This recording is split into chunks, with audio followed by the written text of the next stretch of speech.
Nigeria. I am Oyin Priye Krumale, and this is On Record, where every word matters. Now, today's conversation is going to be different. It's going to be different. Fear mount as banks impose withdrawal limits amid naira shortage. That is the conversation we will be having this morning with our guest, who is a financial expert who have robust level of experience in dealing in the financial space in Nigeria. His wide level of a wide wealth of experience. Of course, we will be picketing on that, trying to ask probing questions that will make him explore what it means and how the current experience we've been having and the response coming from the Apex Bank, the role that the deposit money banks are playing, the CBN, and of course, who else? The money operators and the mobile money platforms. What I mean by money operators, I'm talking about the POS, the point of sale machine operators, the role they play in the financial system in Nigeria. Now, across the country, the scarcity of the naira has escalated, amplifying concerns as banks restrict cash withdrawals. Again, residents in major cities like Lagos, Abuja, Kano, Katsina, Jigawa, and Adamawa expressed distress over limited access to substantial cash in their accounts. Reminiscent of the scarcity experienced during the naira swap, the dearth has disrupted local business transactions, particularly in the northern part of Nigeria, where cash dealings are preferred over banks transfers and mobile platform operations. Now, the Central Bank of Nigeria responded to the emerging financial or cash crisis, attributing the apparent scarcity to the large withdrawals by deposit money banks from the Central Bank of Nigeria, the branches, and panic withdrawals by ATM users. There's a question mark on that. At this moment in time, who among Nigerians is partaking or participating in panic withdrawals? That's a strong question that I will be posing to my guest this morning. Now, the CBN's Director of Corporate Communications, Issa Abdul Mumin, reassured the public of sufficient currency reserves and emphasized the availability of cash across the CBN branches nationwide, aiming to sustain seamless economic activities. The CBN had previously affirmed the legal tender status of both the old and the new banknotes until December 31st, following a Supreme Court order. Despite the reassurance, reports reflect a dire shortage of naira affecting various sectors, including agricultural markets where farmers seek to sell their farm produce. Traders, however, are hesitant to release goods without cash payments, resulting in a standstill in transactions. Village markets in Kano State, in Katsina, in Jigawa, in Adamawa, Kaduna, and Taraba states bear the brunt of this crisis, witnessing sluggish business activities. Now, farmers having harvested their produce face challenges as middlemen struggle to acquire adequate cash. Additionally, ATMs across various banks are reportedly running out of cash, driving people to rely on the point of sales agents, who themselves encounter difficulties in securing sufficient cash from banks. The question is, have you experienced any of this? Have you experienced cash shortage in your vicinity, in your area where you're currently dwelling now? You will call into the program to give us your own perspective and your own experience. Tell us about it. We would like to hear about it. And our focus today, like we said earlier on, is on fear mount as banks impose withdrawal limits amid a naira shortage. And our guest is Sheson Okwade. Sheson Okwade is a financial analyst, is a public affairs analyst, is a political commentator, and has vast level of experience in the financial space and sector in Nigeria. He will be joining us this morning via phone call to converse and dissect, explore, and look at some of the details, some of the reasons why we have cash shortage at this moment in time. So let's go on a break. Grab a cup of coffee, sit back on your seat, and pay much attention as when we're back from this break, we'll jump into the program and the conversation and I'm sure you will be excited you participated in this. I'm Oyin Priye Krumale. It's on record once more. We're back in a moment. Do stay with us.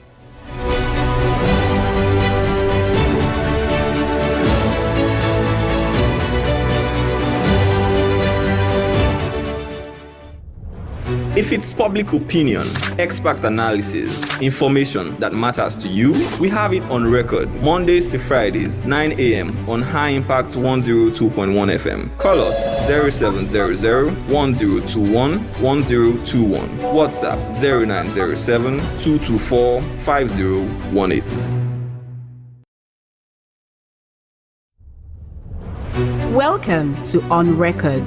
Every word matters.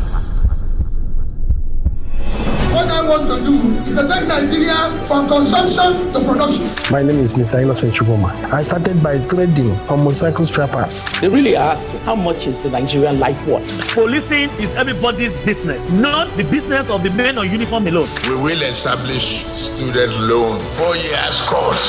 Must be 4 years course. When you dispense, a pharmacist dispenses a drug to a patient, the name of the drug must be written on the envelope. On Record is a 45-minute program where we discuss the actions, inactions of government, ministries, departments, and agencies, as well as business and health affairs that shape our worldview. Join us 9 a.m. every weekday on your urban lifestyle station, High Impact 102.1 FM.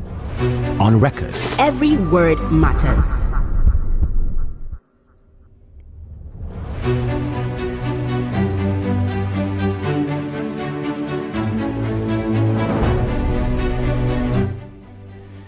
A very good morning to you once again, and welcome to the program On Record, where every word matters.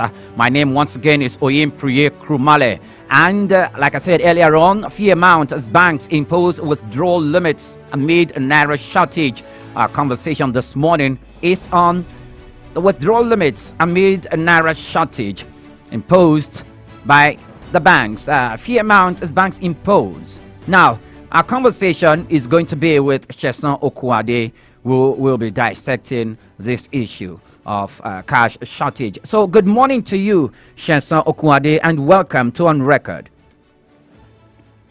Good morning, Priye, and good morning to all our listeners this Thursday morning. I'm glad to be here. Thank you so much, Mr. Sheson. Right here in the studio, we are glad to have you. So now let's jump into the business of the day. I'm sure you saw the report and some of the articles that talked about the cash shortage at this moment in time. Personally, I wasn't expecting that, and I still have my doubts about it. But it's a good thing we are having this conversation this morning. So, at this moment in time, do you think we have cash shortage in Nigeria? Do you think we have such? Thank you very much, Priye. A very good question. I will say yes, and I will say no with explanation. If you say yes, we have cash shortage, it tells you that we don't have so much cash in circulation, and that was what led to issue where people get to ATMs where it's being rationed.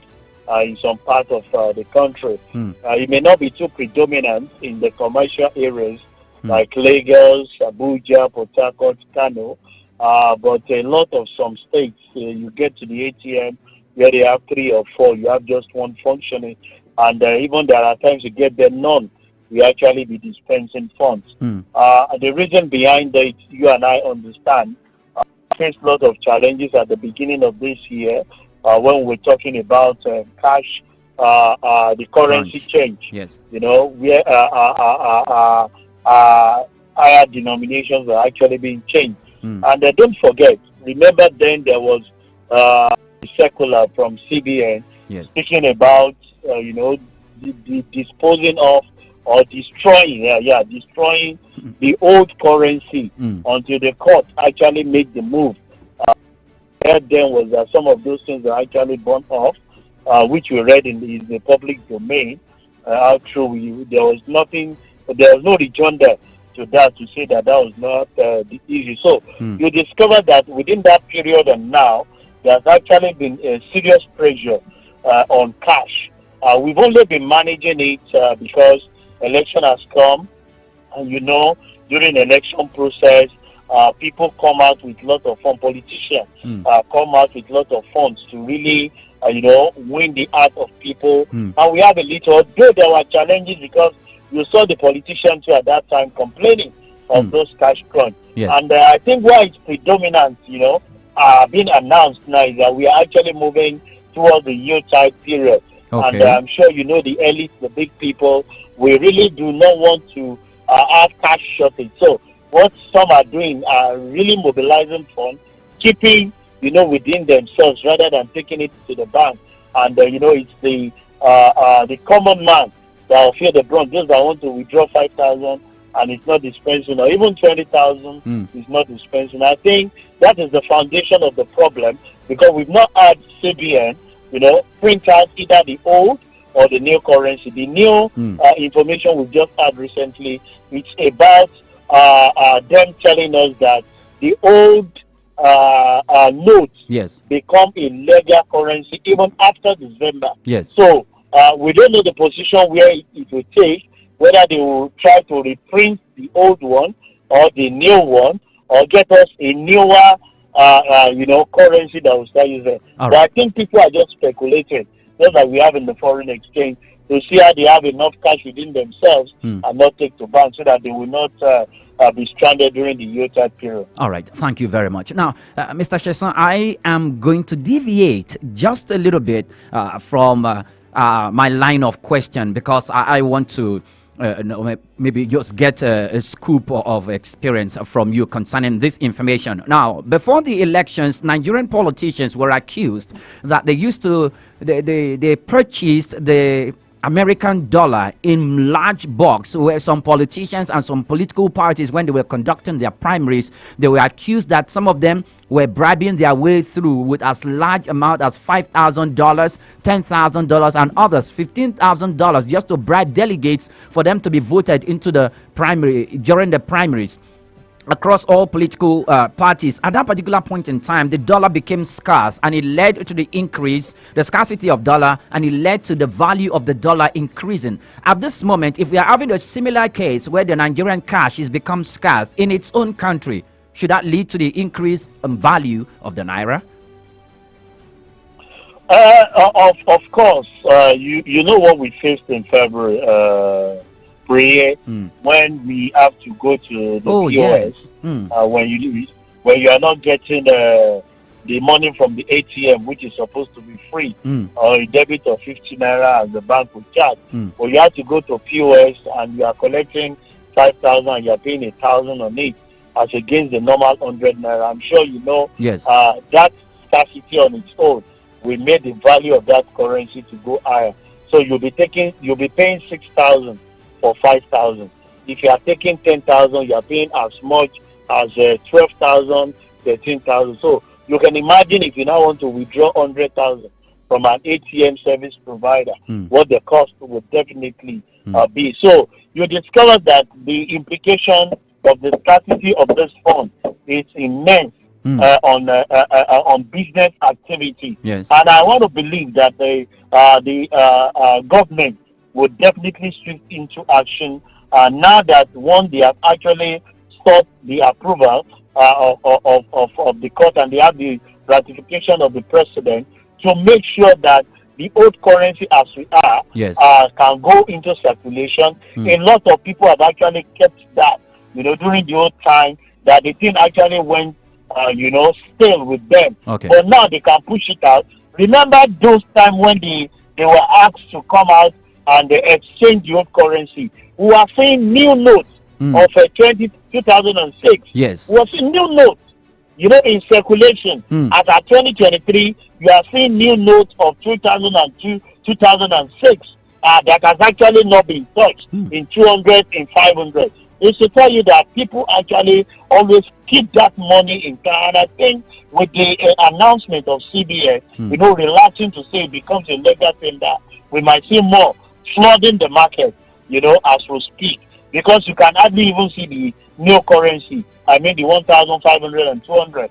I can't remember the last time I touched any of those things. Even when I make withdrawal, either at the bank, POS, or 8 years. So I think that on its own will bring out those that have actually kept the old note before now to start spending. So don't be surprised if you see new 200 naira notes. Just look at the date. It may not be recent. They are the old one, but it's still valid. It's still a legal tender. All right. Thank you very much. Now, how does the large withdrawals, because some of the reasons that the Central Bank of Nigeria gave for the reason why we are having a mild cash scarcity at the moment is some of the reasons he said to the large withdrawals that the cash scarcity is apparent due to the large withdrawals by deposit money banks from the CBN branches and a panic withdrawals by ATM users. So I want to ask, how does the large withdrawals by deposit money banks from the CBN reduce the volume of cash in circulation? Because I can't seem to put the logic together. Yeah, the logic is simple. When the deposit bank make a huge withdrawal, it put pressure on them because I'm sure it's their bank. It's their customers that are actually making those withdrawals, and when they are supposed to have reserve with CBN, they are pulling those resources because they need to meet the obligation of the customer. And you know, the 80-20 Pareto rule always plays here. The 20% of your some of your customer play prominent role of 80% of what you achieve. Because we still have slight difficulties, you know, in terms of these Internet of Things with the bank. A lot of people still, our economy is still cash based, and because some of our politicians who have access to some of these funds, the only way you can really, they want to expend some of these funds is via giving the physical cash. So they want to have mass withdrawal to have those cash, because you go somewhere now, you want to give, let me say I want to give pre money. It's not that you are educated. If you are in my village, I'm sure you prefer that I give you cash rather than doing transfer to you, because you may not have ATM very close to you. Out of the 10,000 that I'm giving to you, you still have to go and withdraw via POS, reducing the value maybe by 200 or 300. I'm sure you know that on itself does not make logical sense. So you discover that a lot of people still prefer to have access to cash. A lot of our politicians want to have the cash to make sure that at least that's what they give to their people, because a burden has worth more than $1 million out there. A lot of people still don't believe in transfer. I can do a fake transfer. We've seen that happen where you get a fake alert when somebody would have claimed that he has done transfer to you. And that on its own, you would have not dispatched with this. And what this is actually saying is that CBN needs to go to the drawing board and see how to strengthen, you know, the internet banking, the online transfer, and some other means. All these are money points around, and reduce the cost at which people get those things. Fine, we want to give it to the internet, what are these other the POS, the POS operators, but you know there's a name we call them, just to look for a way to strengthen the banking platform, which the fintech, the fintech, the fintech people to actually see a way of reducing the cost at which you get those funds from POS and other means that they are doing. Yes, thank you. I am going to come back to that last remark you made. However, because talking about strengthening and formalizing some of the financial activities or some of the financial services that that is outside the formal banking space. Talking about the money deposit banks, I'm going to be asking you a question based on that. But let us equally still look at the CBN attributing the mild cash transfer or scarcity to prompt panic withdrawals by ATM users. And in this time of Nigeria economy and the hardship that the country is experiencing, where almost everybody is complaining there is no cash, there is the absence of cash is stolen business transactions, not because of the complete absence of the physical cash, but because of the economic indices, because of the economy. It has become very, very difficult for people to make ends meet. So is there any reason why ATM users should engage in panic withdrawals, apart from the remark you gave earlier that the Yuletide season is at the corner, and some persons want to go out of cash? Is there any other reason? Yeah, well, that's the fundamental reason, I must say. Not only because of new time, even the business owners, they want to secure their business because majority of the people, after the rush and the pressure of diverting everybody to go on internet banking or money transfer, a lot of people have resorted, but most businesses, the middle class and the small businesses have resorted back to cash transaction as against what we used to have there. So you discover that somebody that can do a transfer of 10,000, imagine if 10 people have to go and queue for 10,000 at the ATM, which they can do transfer, to individuals or, make withdrawal. You discover that on its own will put pressure. So it's about the confidence that the small and medium businesses have in the financial institution in such a way that the platform at which they can do those Internet of Things are actually, they have the assurance that their money will not be swindled. Just which day did we see someone, complaining to me that he actually misplaced his phone and somebody saw it within 30 minutes. We've seen instances where several millions was transferred from that person's bank account because they have access to his SIM card that was stolen. So you discover that people on their own will rather want to have cash transaction as against a lot of people are actually backing out of internet banking because your phone now is now like your bank. It's not like your money. I'm sure a lot of the fintech companies, they will make use of your phone number to be your account number.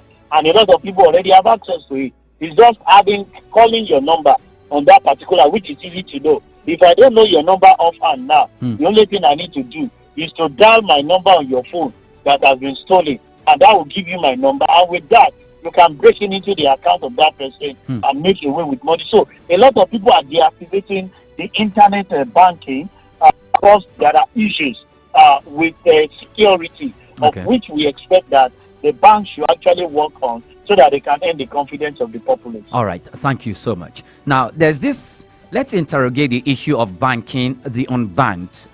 In fact, I must say that during the COVID-19 and the cash crunch era, there was a substantial increase in the number of persons that has not been banked by the banking space in Nigeria. And if I should refer to a publication and a report during the research of the program, it says that according to the report, which is the Global Findex Database 2021, financial inclusion, digital payments, and resilience in the age of COVID-19 reveal that about 64 million Nigerians out of the 200 million people still do not have a bank account with a financial institution or mobile money platform.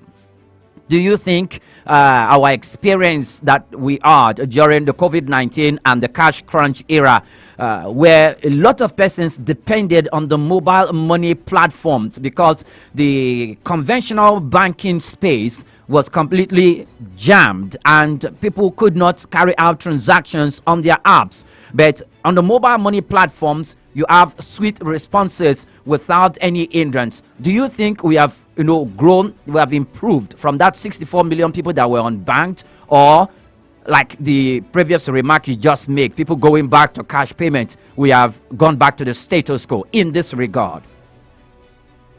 Yeah, I want this to say that circumstances always put pressure on citizens to do certain things that we would have considered to be the right thing. And that's why we faulted the last administration in some of the things that happened. The circumstances of COVID-19 that shanked majority of the people to be within the system, and it's only those people that have a mobile application that were the order of the day. Forced a lot of people, like you said in your report, over 200 million unbanked to about 64 million, reducing it drastically. And during the cash crunch, because people could not access the bank, and there's a peg at which you put those things. A lot of people had to open accounts. Some fintech companies came into beer, and we have all these money platforms, for disbursing cash here and there. But after that, there has been a relax, and a lot of people has gone back to status quo.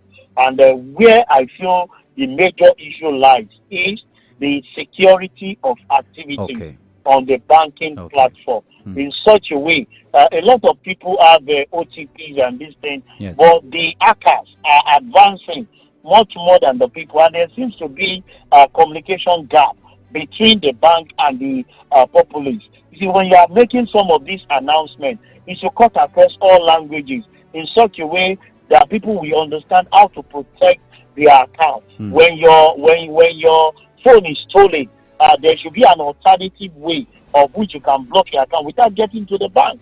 How much of this is being communicated to the populace? Because people are losing their money, they are losing confidence in doing internet banking or mobile transfer. They would rather want to give you cash. And because we have not seen enough punishment for those that are actually carrying out instances like fake transfer and the like.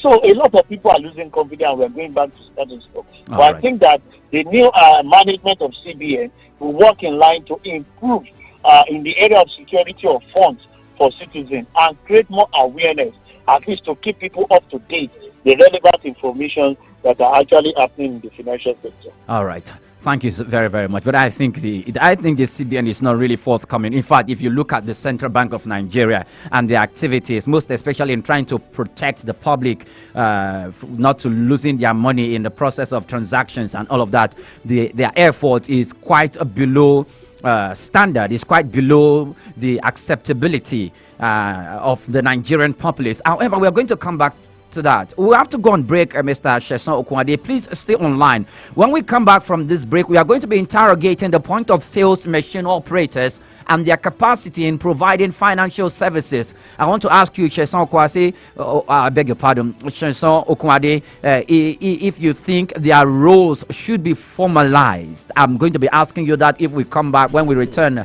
from this break. Do stay on the line. I am Oyin Priye Krumale, and this is On Record. Do stay with us. Your true urban lifestyle station, High Impact 102.1 FM. Are you looking for an avenue to blast your brand? Why not let us be your detonator at High Impact Radio 102.1 FM with Got You Covered. For advert placement, sponsorship, partnership, call us on 0706 393 5694. 0915-958-1881, 0902-745-3931, or send an email to info@highimpactstudio.com.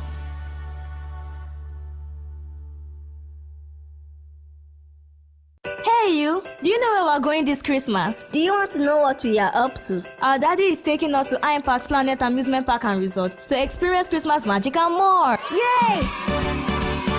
I love magical experiences. It's going to be a lot of fun. Mommy says there will be ice cream and delicious meals. Plus the Ferris wheel and other fun rides in the mini playground. Experience magic like never before this Christmas from the 22nd of December to the 2nd of January 2024 at High Impact Planet. Located at Kilometer 12, Lagos Ibadan Expressway, opposite Mountain Top University, Ibadan, Ogun State. You better be there, or you miss out on all the fun we are going to be having. Tell your mommy and daddy that there will be a 10% discount when they book a minimum of 2 nights between October 9th and November 31st. Wow. For more inquiries, visit www.highimpactplanet.com or call 0814-229-9590 or 0812-271-4373. High Impact Planet Amusement Park and Resort. Fun just got real!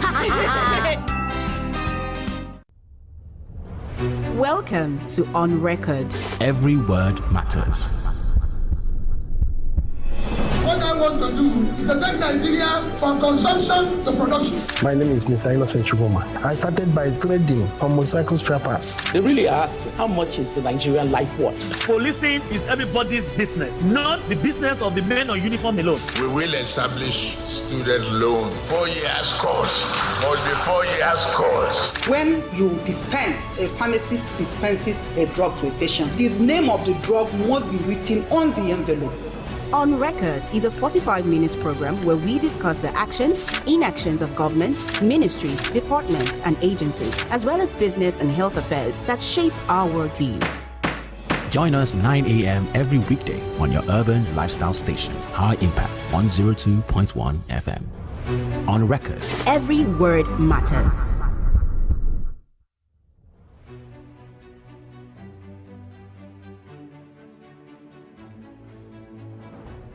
Welcome back, and many thanks for joining us on the program. We have been considering our topic of conversation this morning: fear mounts as banks impose withdrawal limits amid naira shortage. And my conversation this morning has been with Sheson Okwade.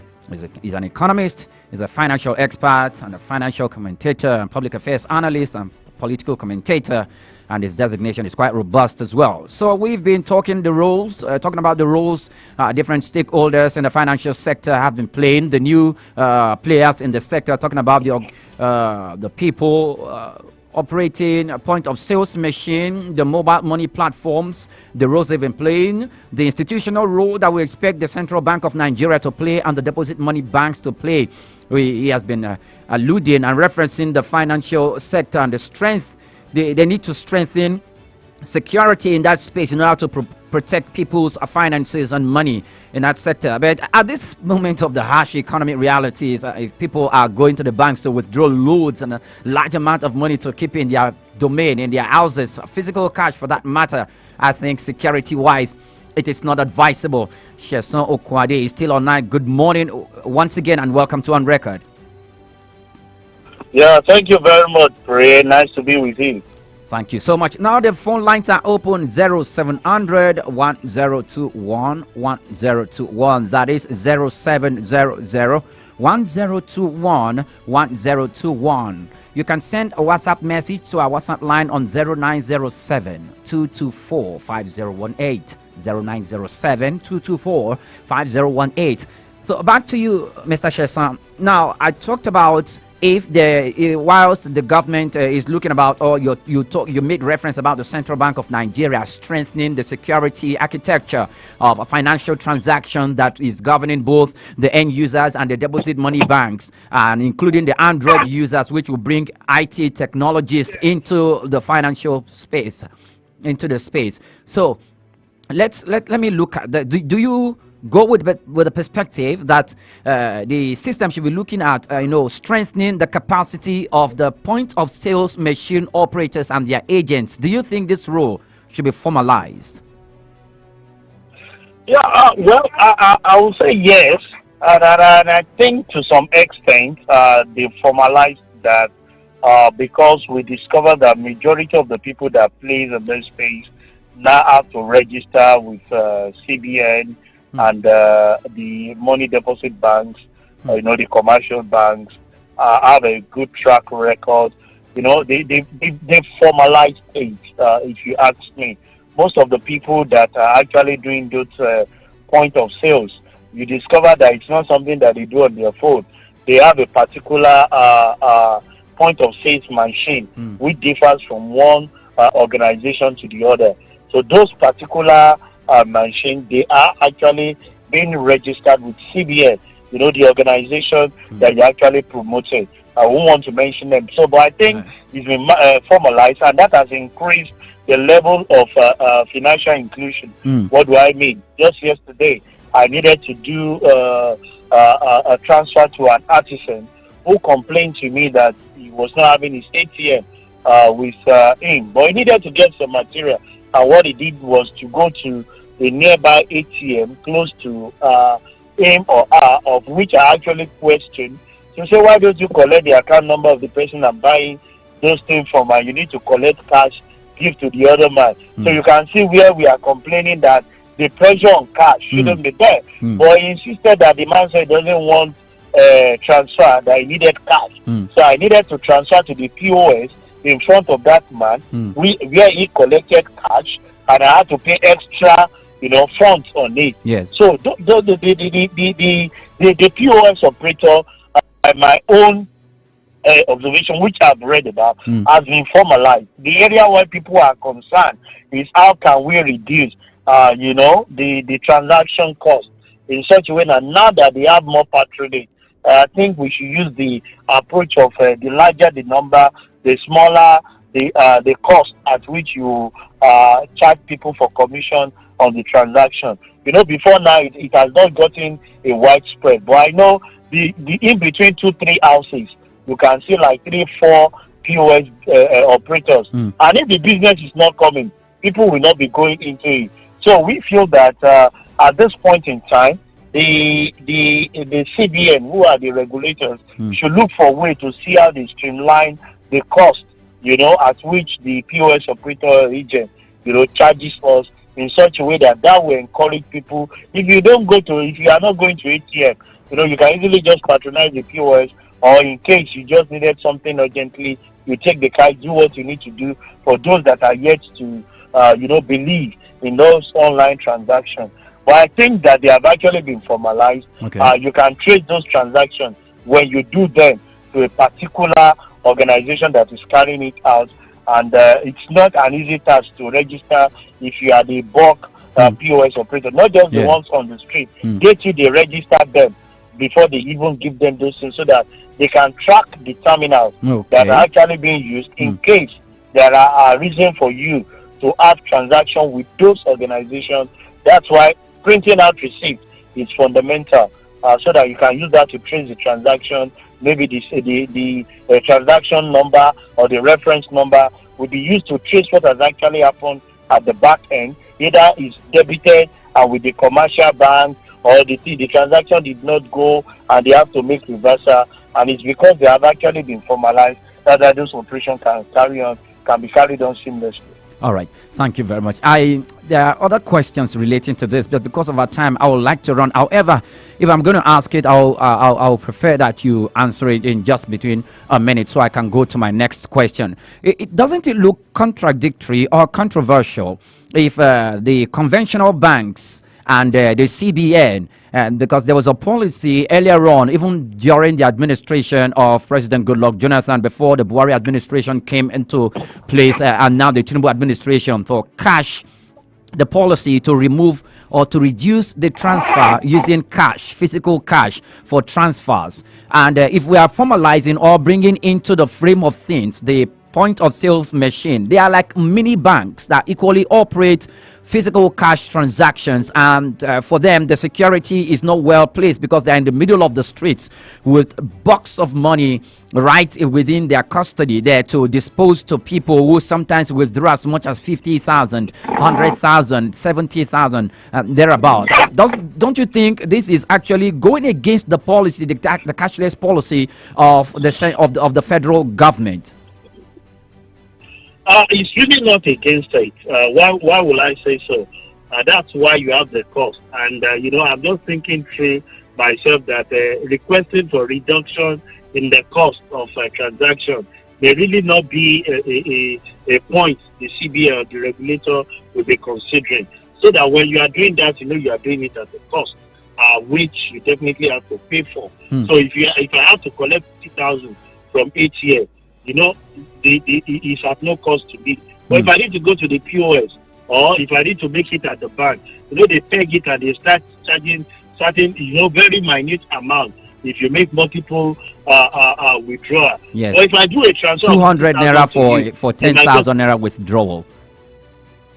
So when you are taking 50,000, that means you have extra 1,000. So that's on its own huge if you look at the value. But if you have to do a transfer from the ATM, they might just be charging you just 50 naira, which is like the normal transaction charges, which is for stamp duty. Yes. You understand? So compare 500 doing it once and you just going to ATM to collect. So you discover that people will start calling. But I think the bottom line is allowing those that are below the line, the lower cadre people to have confidence in, the transfer operation in such a way that they can welcome it. So I know that even if I'm selling something and you do a transfer to me, if I'm buying something from the next person, I should be able to do transfer.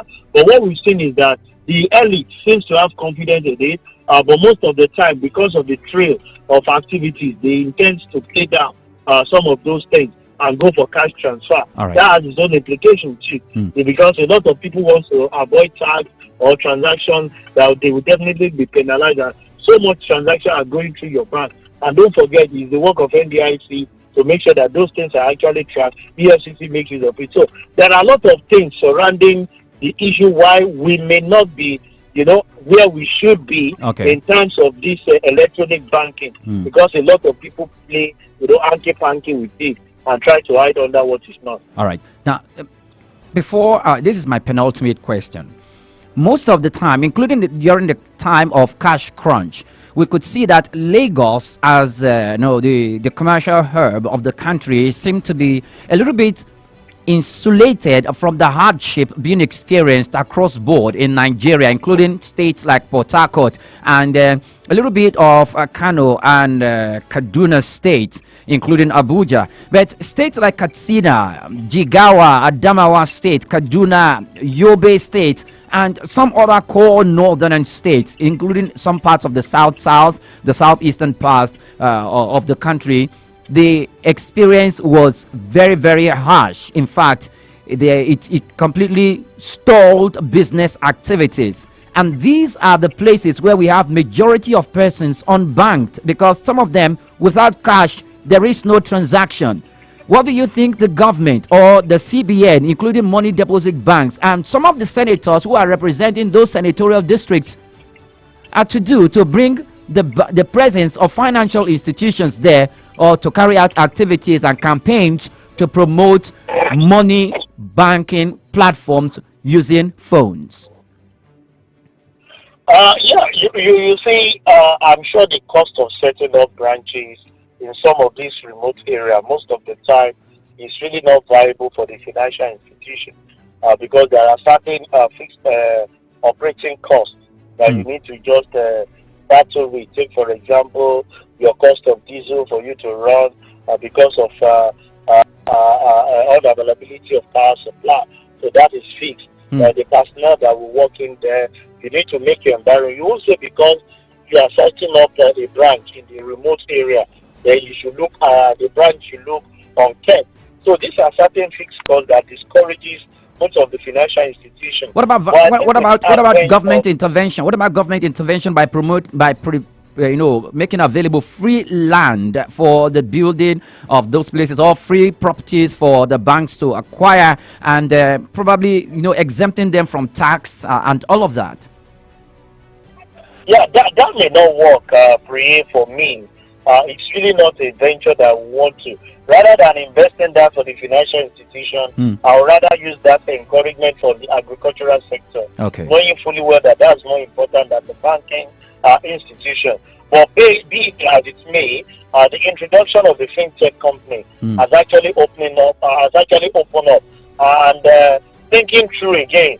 That's why you see that the cost of operation, because most of the people that are carrying out this fintech operation, they go as far as long distance to have access to the bank where they will make withdrawal.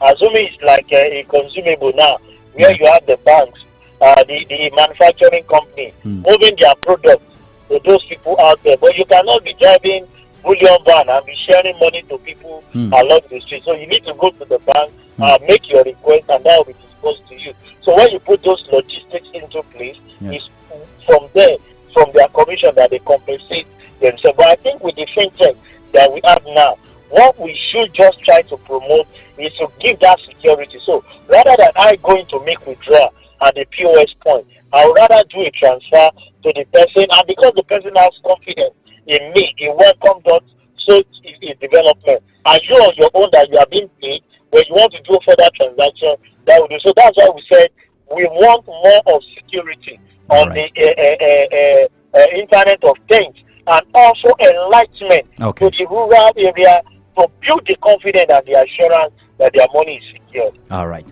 Thank you so much. Sheson Okwade is an economist, a financial expert, a public affairs analyst, a political commentator, and a social commentator as well. Thank you so much for your time. It's been an enlightening moment having this conversation with you in the financial space on record this morning.